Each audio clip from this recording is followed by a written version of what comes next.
On March 23, 1991, a small but heavily armed group of rebels, calling themselves the Revolutionary United Front (RUF), crossed the border from Liberia into Sierra Leone. Their goal: to overthrow the Sierra Leonean government, which they claimed was corrupt, elitist, and neglectful of ordinary citizens. They entered through Bomaru, a quiet town near the Liberia-Sierra Leone border. From there, they launched a surprise attack on nearby villages in the Kailahun district, killing, looting, and spreading fear. This attack eventually developed into one of the deadliest civil wars in modern African history. From 1991 to 2002, more than 50,000 lives were lost, thousands of people mutilated, properties destroyed, and over 2.5 million people displaced, and children turned into child soldiers. The big question is, who were these rebels? What did they really want? Did they ever get what they wanted, and what were the effects of their activities? Sit tight for this one. In this video, we shall break down the Sierra Leone Civil War like never before, and we shall be telling you in great detail how this war ruined Sierra Leone. To better understand how Sierra Leone got to this point, it will be important for us to take a few steps back to trace the origin of the Civil War.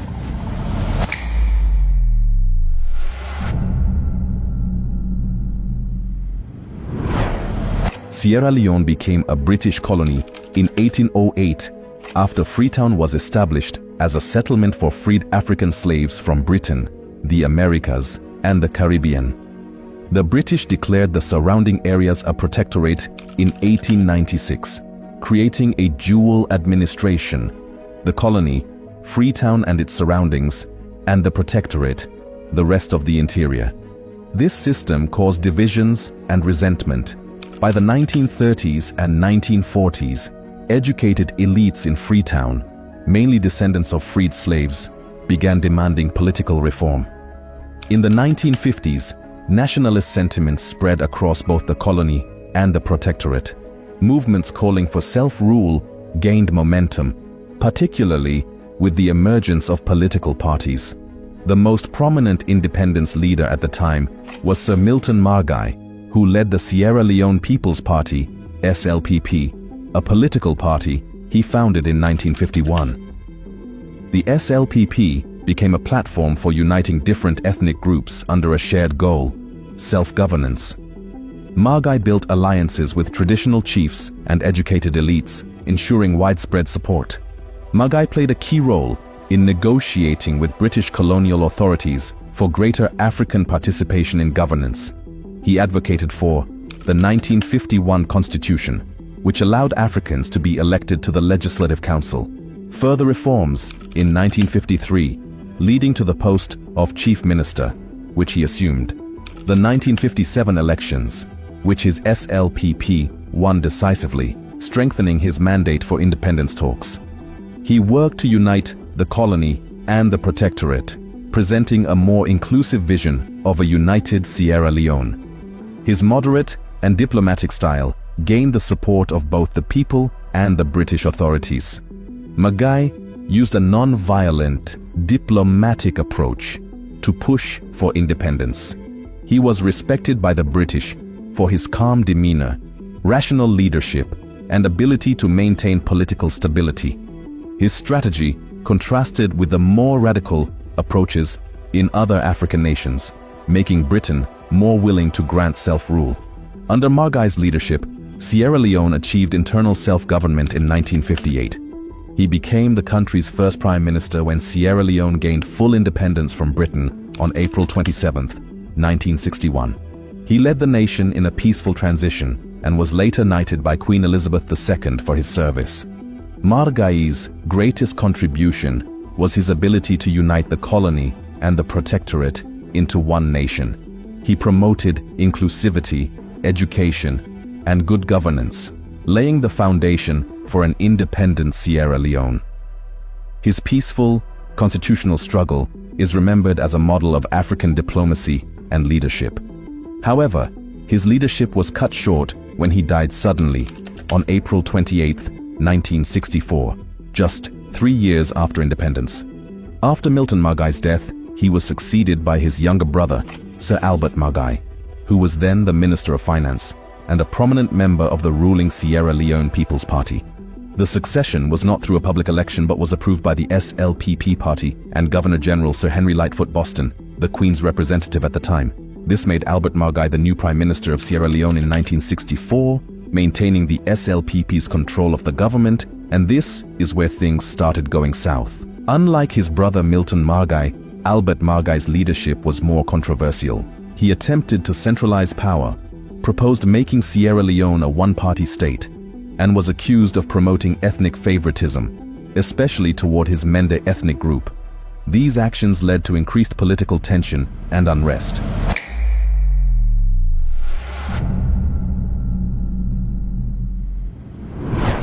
From 1960 to 1967, political tension and unrest continued as new opposition against Sir Albert Margai rule started emerging.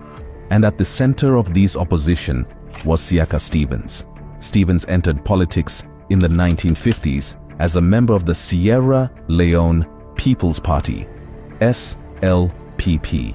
However, he soon fell out with the party's leadership over key decisions, including the formation of the Mano River Union and the perceived dominance of southern elites in the party.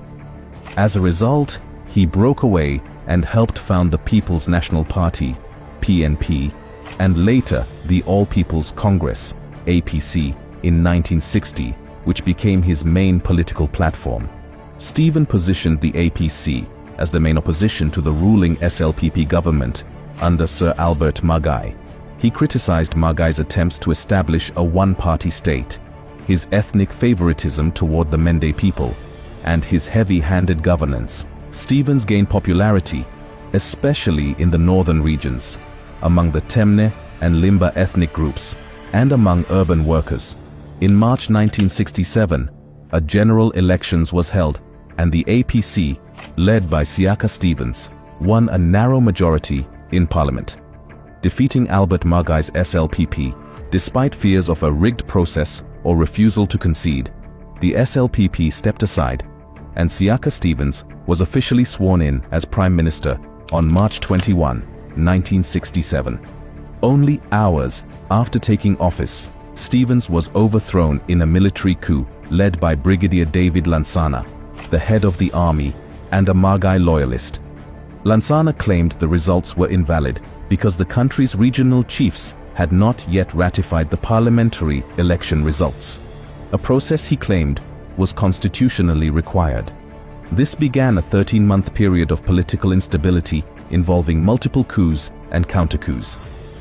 Immediately after the coup, Stevens was arrested and military rule was declared. Brigadier Lansana suspended the constitution and took control of the government. This marked the first military intervention in Sierra Leone's politics. Lansana's coup did not last long. He was overthrown within days by a group of junior officers led by Lieutenant Colonel Andrew Juxon Smith, who formed the National Reformation Council, NRC. The NRC suspended political parties and promised to cleanse the government of corruption and tribalism. But the NRC also failed to gain public trust and struggled with economic mismanagement. Discontent grew within the military and among civilians. On April 26, 1968, after more than a year of military rule, Siaka Stevens was reinstated as Prime Minister of Sierra Leone. This followed a successful counter-coup by enlisted soldiers known as the Anti-Corruption Revolutionary Movement, ACRM, who overthrew the National Reformation Council, NRC, military government led by Lieutenant Colonel Andrew Juxon Smith. The soldiers returned the country to civilian rule, and Stevens, who had been previously ousted just hours after his 1967 swearing-in, resumed power legally and officially. Having experienced a military coup firsthand, Stevens deeply distrusted the armed forces. Upon his return, he purged the military, dismissing or reassigning officers suspected of disloyalty. He created personal security forces such as the Internal Security Unit, ISU, and later the Special Security Division, SSD, paramilitary groups that reported directly to him rather than the Army Command. He weakened the Army's power underfunding it and sidelining it in national affairs. This strategy helped prevent future coups, but also created a militarized and repressive internal security structure. Stephens set out to centralize authority and secure long-term dominance. He marginalized the opposition SLPP and discouraged political pluralism. He built loyalty among traditional chiefs and influential regional leaders through patronage and political favors. He appointed close allies and northern loyalists, especially from the Temne and Limba ethnic groups, to key positions in government, administration, and security. It was his strong desire to hold on to power which led him to champion the change from a monarchy to a republican.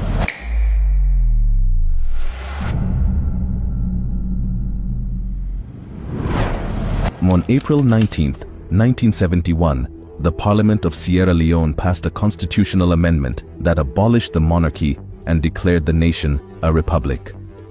This historic change meant the Queen of England would no longer be the head of state.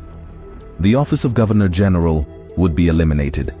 A new post, the President of Sierra Leone, would be created to serve as both head of state and head of government. Sierra Leone officially became a republic, severing its final symbolic ties with the British monarchy and launching a new chapter in its national journey. This monumental transformation came 10 years after the country had gained independence from British colonial rule. The declaration of Sierra Leone as a republic was seen by many as the culmination of a long struggle for complete self-governance, a powerful assertion of sovereignty and African identity.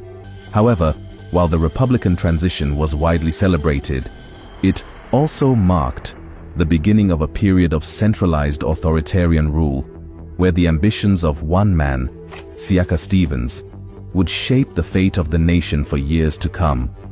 While the declaration was a political and symbolic achievement, its consequences were deeply transformational and troubling. It gave Stephens the platform he needed to centralize power in the presidency, enabling him to govern with minimal accountability. Almost immediately after becoming executive president, Stephens took steps to weaken democratic institutions and neutralize his opponents for the second time. He reorganized the army and dismissed officers suspected of disloyalty.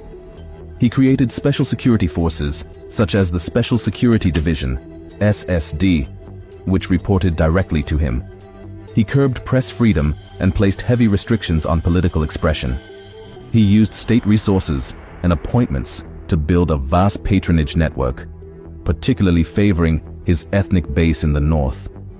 In a country that had once envisioned multi-party democracy and constitutional order, the declaration of a republic became the gateway to personalist rule. By 1978, Stephens had tightened his grip on the state to the extent that a national referendum was held to eliminate multi-party democracy altogether. The referendum, widely believed to be rigged, resulted in the official transformation of Sierra Leone into a one-party state under the APC. From that moment, political competition was abolished, and Stephens' presidency became effectively unchallenged. The same constitution that had once promised self-rule and dignity became an instrument of repression. Parliament became a rubber-stamp institution, civil liberties eroded, and corruption became endemic. Despite the political rhetoric surrounding the birth of the Republic, Stephens' rule oversaw one of the most devastating economic declines in Sierra Leone's history. The 1970s and early 1980s were marked by rampant corruption in both public and private sectors, the collapse of infrastructure, including roads, hospitals, and schools, mismanagement of natural resources, particularly diamonds, which were exploited for personal and party gain rather than national development, a growing divide between the political elite and the impoverished masses who saw little improvement in their lives. As the social contract deteriorated, discontent festered beneath the surface, particularly among unemployed youth, disenfranchised rural communities, and former soldiers. The Republic, which had promised renewal, had instead bred inequality, authoritarianism, and decay.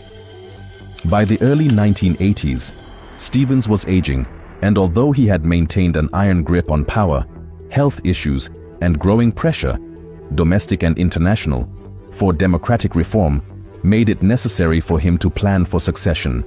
However, Stevens was determined to ensure that his legacy, his party, and his political influence would survive beyond his tenure.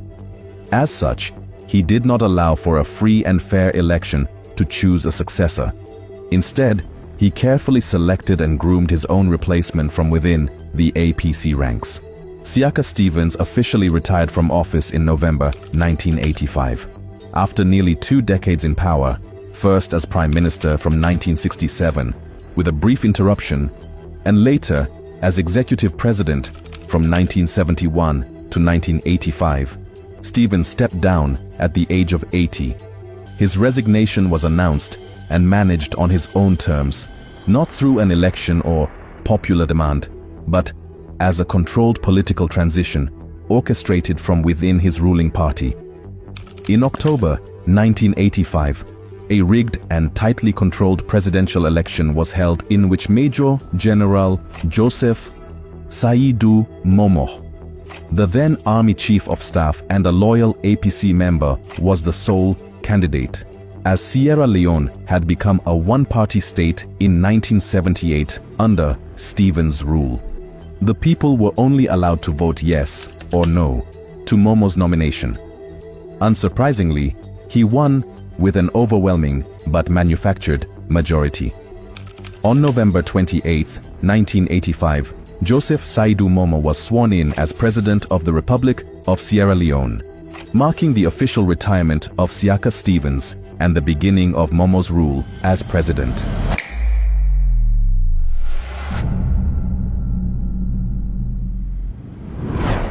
When Joseph Saidu Momoh became president of Sierra Leone, he inherited a nation crippled by decades of political corruption, authoritarianism, economic mismanagement, and institutional decay. His predecessor, Siaka Stevens, had left behind a one-party state dominated by the All People's Congress, APC, with a civil service riddled with patronage, an economy in freefall, and a public growing increasingly frustrated and impoverished. Momoh came to power with the image of a military man and reformist, promising change and national renewal. However, his presidency failed to deliver on those hopes. Early in his presidency, Momoh launched a campaign called the New Order, which aimed to address the problems of corruption, inefficiency, and economic stagnation. He promised a rejuvenation of governance, a return to transparency, and improved public services. Committees were set up to investigate corruption, and civil servants were warned to abandon corrupt practices. However, these reforms were mostly cosmetic and symbolic. The same corrupt networks and political elites from the Stevens era remained in power. The public quickly lost faith in the new order, seeing it as empty rhetoric without meaningful results. Throughout the late 1980s, Sierra Leone's economy continued to deteriorate sharply. The country was heavily dependent on minerals, particularly diamonds, but much of the diamond wealth was diverted through smuggling and elite theft. Official revenue plummeted, inflation soared, and basic services like healthcare, education, and infrastructure began to collapse. The value of the national currency dropped significantly. Public servants went unpaid for months. The urban unemployed population grew, while rural areas were neglected. International lenders like the IMF and World Bank imposed strict structural adjustment programs, SAPs, in exchange for aid, which led to austerity, mass layoffs, and subsidy cuts, further worsening poverty. Despite ruling as head of a one-party state, Momoh faced growing calls from the people, civil society, and the international community to introduce multi-party democracy. In the late 1980s and early 1990s, pro-democracy movements, particularly led by students and urban youth, began to emerge in Freetown and other towns. There were increasing demonstrations, strikes, and demands for reform. To ease pressure and respond to the changing global trend, as seen in other African countries ending one-party rule.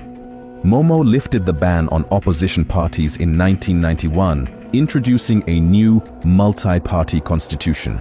However, this move came too late to restore trust in his leadership. After years of dictatorship, everything escalated on the 23rd of March, 1991, when a rebel group known as the Revolutionary United Front (RUF), led by Fodi Sanko, a former Sierra Leonean army corporal and radical revolutionary, crossed into eastern Sierra Leone from neighboring Liberia and launched a violent attack on the border town of Bomaru in the Kailahun district. The RUF claimed it was fighting to overthrow a corrupt government and create a more just society, though in practice, it quickly became known for violence, looting, and exploitation. The launch of these attacks marked the beginning of a brutal, decade-long conflict that would devastate the country, displace millions, and lead to widespread human rights atrocities. The RUF was heavily backed by Charles Taylor, the notorious warlord and rebel leader who was, at the time, leading an insurrection in Liberia through his group, the National Patriotic Front of Liberia, NPFL. Taylor's support for the RUF was strategic. He aimed to destabilize Sierra Leone, gain control over its rich diamond fields, and expand his regional influence. The rebels used shock tactics, including burning homes, killing civilians, and abducting children, in an effort to create chaos and terror. The government of President Joseph Saidu Momo initially underestimated the threat posed by the RUF. Early military responses were disorganized, with soldiers often looting and abandoning their posts.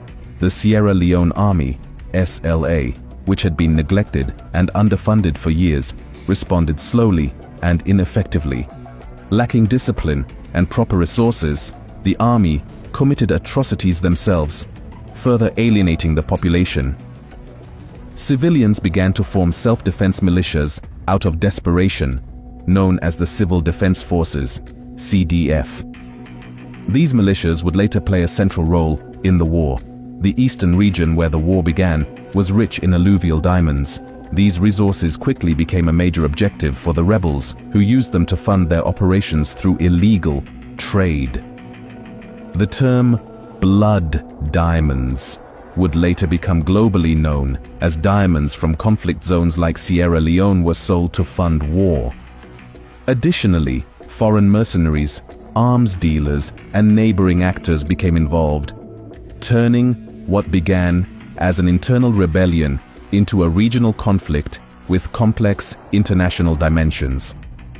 By the end of 1991, entire districts in the east and south of Sierra Leone had fallen under rebel control. The state had lost control over large swaths of territory, and the central government in Freetown was on the defensive.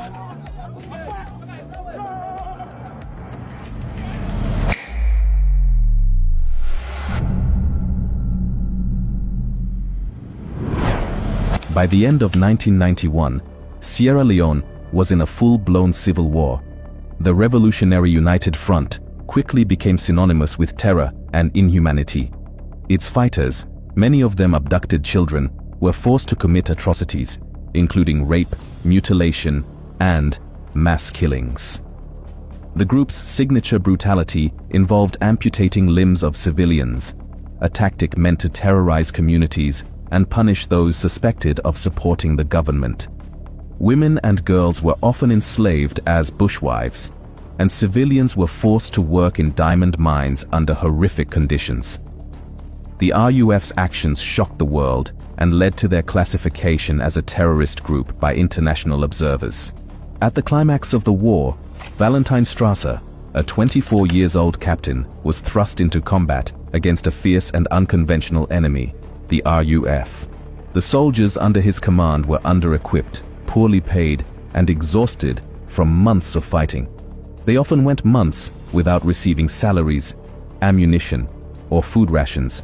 Strasser and his comrades became disillusioned with the government of President Joseph Saidu Momo, who had been in power since 1985, following the retirement of President Siaka Stevens. The final trigger came when Strasser and his fellow officers were told that they would not be receiving their long overdue salaries and that no reinforcements or supplies were forthcoming. This betrayal became the breaking point. The group decided to take action, not just to demand their pay, but to seize control of the government they believed had failed the country. On April 29, 1992, Captain Valentine Strasser and about 30 heavily armed soldiers, using military trucks and armored vehicles, launched a bold and unexpected march on Freetown, the capital. The distance between the Eastern Front and Freetown is vast, several hundred kilometers, but the group faced little resistance along the way. The fact that they were able to reach the capital without being stopped reflected the complete breakdown of command and control within the army and the state. When they arrived in the city, they quickly took control of key military and government installations, including the state broadcaster and the presidential residence. President Joseph Momo, caught off guard and politically isolated, fled. Some reports suggest he attempted to flee to neighboring Guinea, while others indicate he took refuge within the country before eventually being exiled. No shots were fired in the capital. The coup was literally bloodless. With the government collapsed, Strasser and his comrades formed a new military junta, the National Provisional Ruling Council, NPRC. At just 25 years old, Strasser was declared head of state and chairman of the NPRC. The group justified their actions by citing the rampant corruption, mismanagement, and incompetence of the previous regime.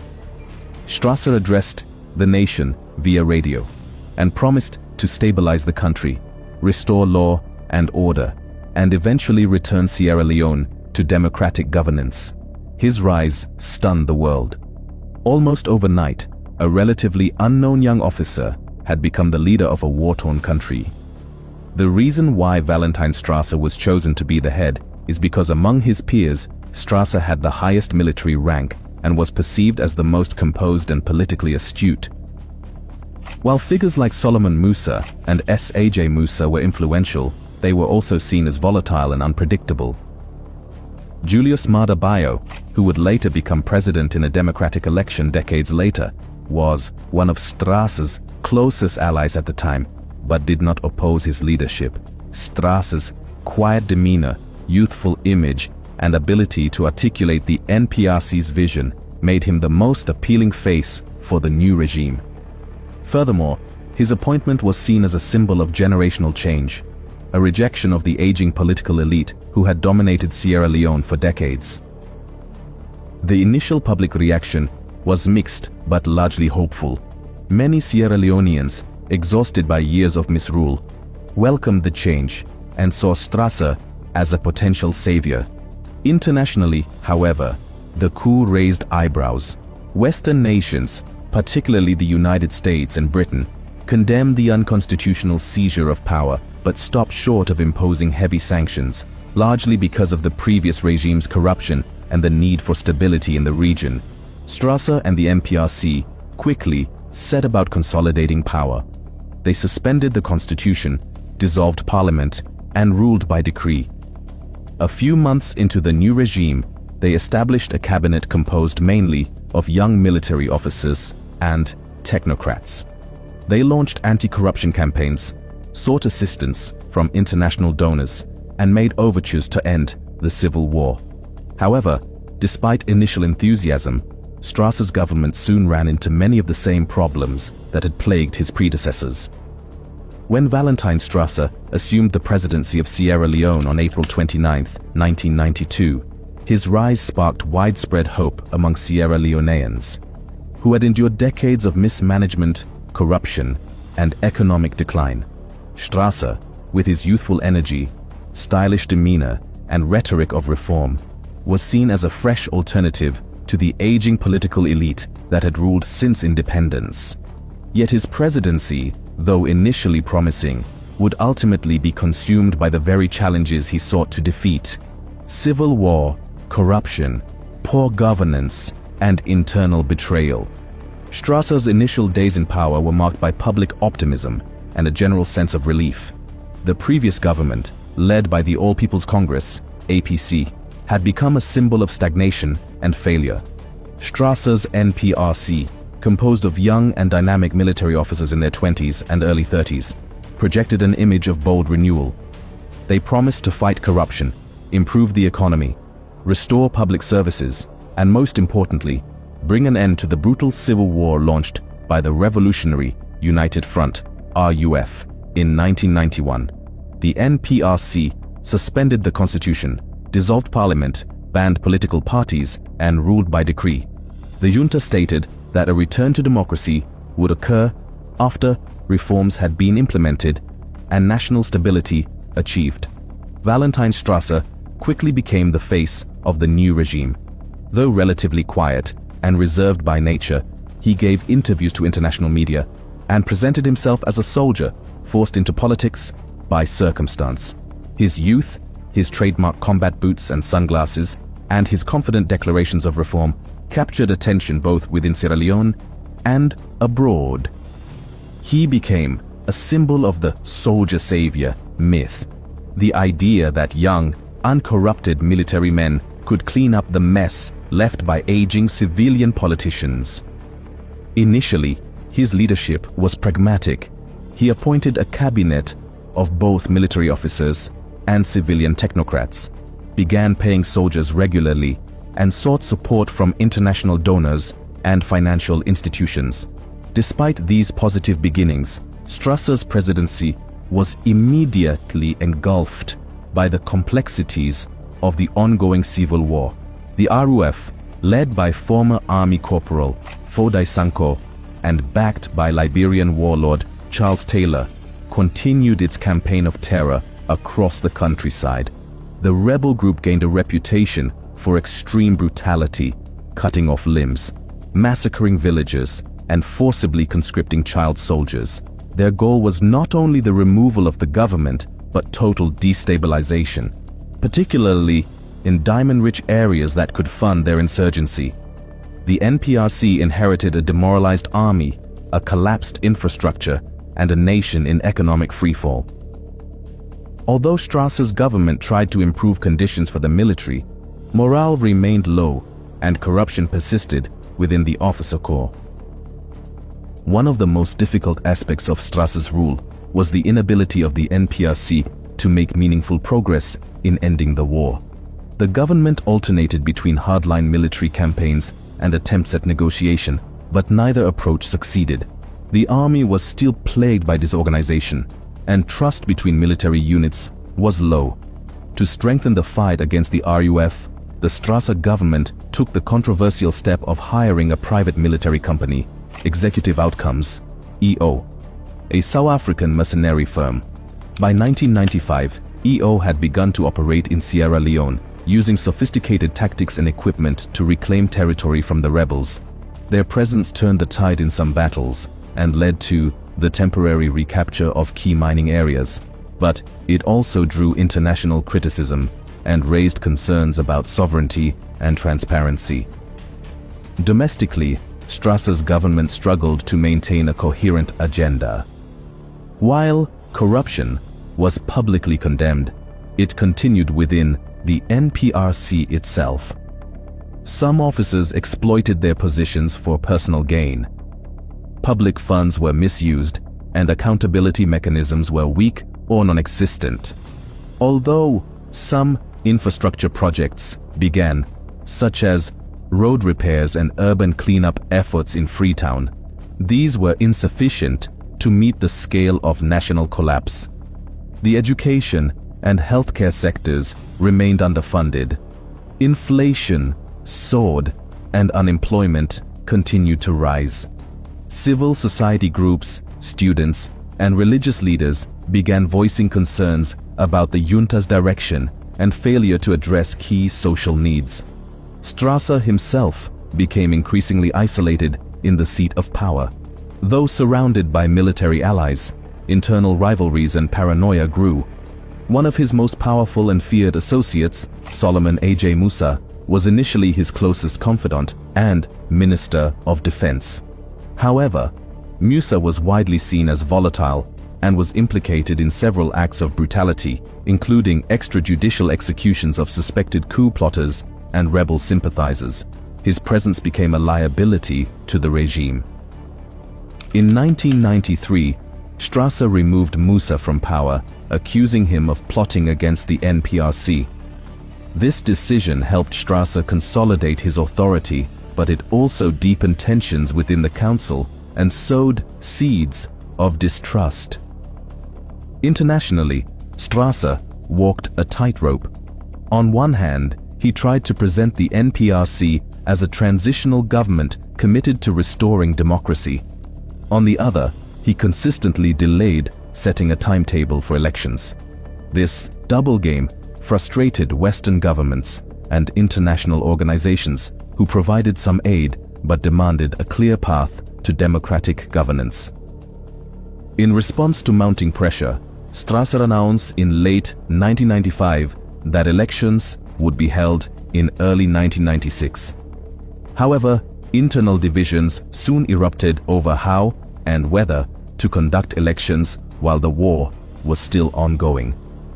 At this point, Strasser's grip on power began to falter. His indecision over whether to stand for election himself, his increasingly reclusive style of leadership, and his failure to establish a clear post-coup vision alienated many of his NPRC colleagues.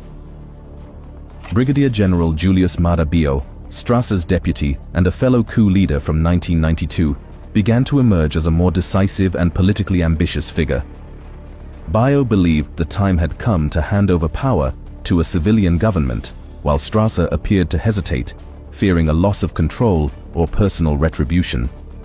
On the morning of January 16, 1996, Strasser arrived at Cockerill Military Headquarters in Freetown, unaware of the plot unfolding against him. Once inside, he was confronted by a group of fellow NPRC officers led by Julius Maada Bio. Strasser was arrested and stripped of power. No shots were fired. The coup was surgical, quick, and without bloodshed. Within hours, the military junta announced that Brigadier Julius Maada Bio had taken over as head of state. Shortly after his removal, Strasser was flown out of Sierra Leone to Conakry, Guinea, under the pretense of seeking medical treatment.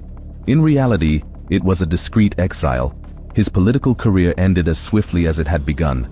The once charismatic, boot-wearing leader who rose to power at 25 was now forced out by the very people who had once followed him.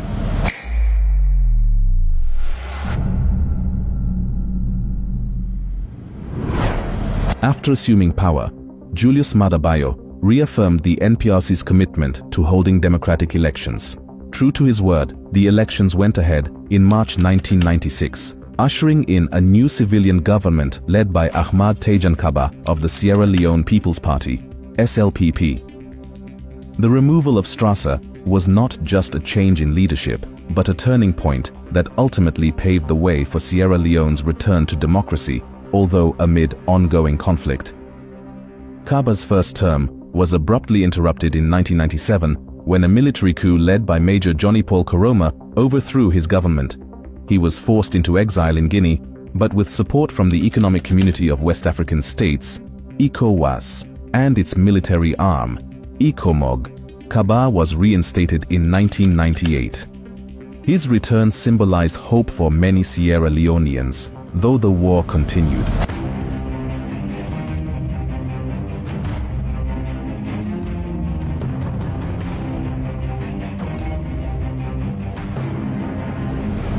During his second stint in power, Kaba focused on negotiating peace with the Revolutionary United Front, RUF, the rebel group responsible for horrific atrocities. After close to a decade of civil war, President Ahmed Tejan Kaba and his administration were tired of the war and became primary advocates for a negotiated settlement. By 1999, after years of civil war and repeated failed peace efforts, Kaba saw dialogue as the only path to national stability. His government was under intense pressure, both from internal and external forces, to stop the war. This led to the organization of a peace treaty in Lomé, Togo. The Lomé Peace Accord was signed on July 7, 1999, in Lomé, Togo, between the government of Sierra Leone and the Revolutionary United Front, RUF, in an effort to end the brutal civil war that had plagued the country since 1991. Brokered with the help of the United Nations, the Organization of African Unity, OAU, and ECOWAS, the agreement aimed to bring lasting peace by integrating rebels into society and the government. Under the terms, the RUF leader Foday Sanko was granted a powerful position as chairman of the Commission for the Management of Strategic Resources, essentially giving him control over diamond mining, one of the war's key drivers. The accord also offered a general amnesty to all combatants for acts committed during the war, a controversial clause that drew criticism from human rights groups and the UN. In return, the RUF agreed to a ceasefire, disarmament, and participation in a unity government. While the agreement temporarily reduced hostilities, it ultimately failed due to the RUF's continued violence and non-compliance. The turning point came in 2000 when the RUF broke the Lomé Peace Accord of 1999, which had attempted to integrate the rebels into government.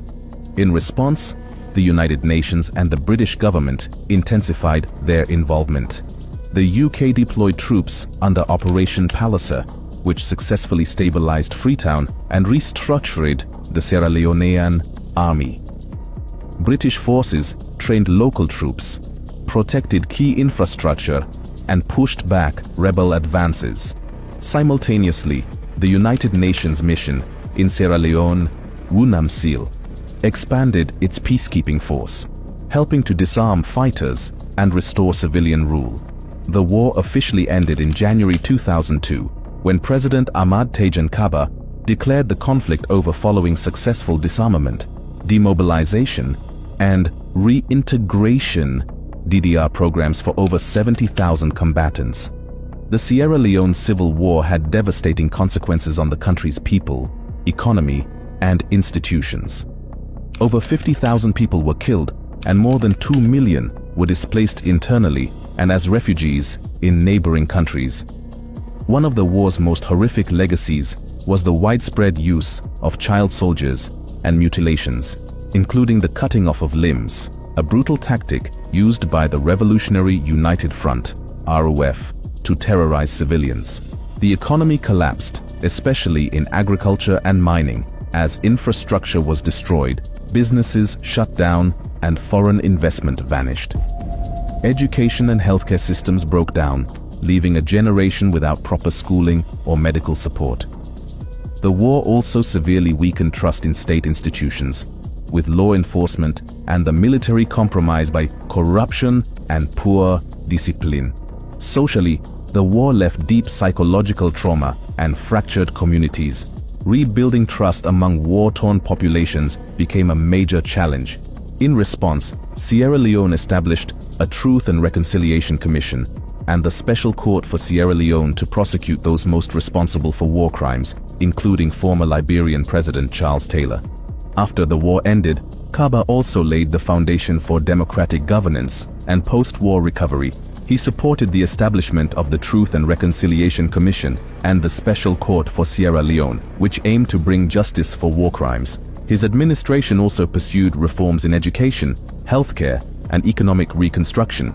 Re-elected in 2002, he completed his second term and peacefully handed over power in 2007, an important milestone for Sierra Leone's democracy. Though criticized for corruption and weak institutions, Kaba is widely respected for leading Sierra Leone through war and into peace.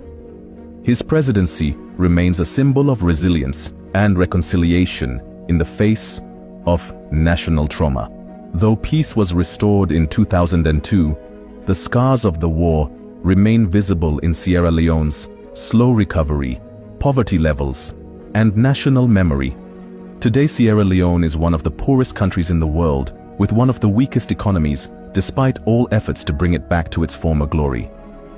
We have come to the end of this video.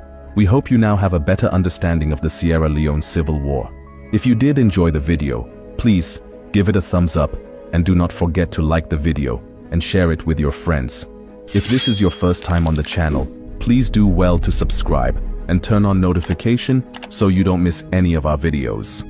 See you on our next one.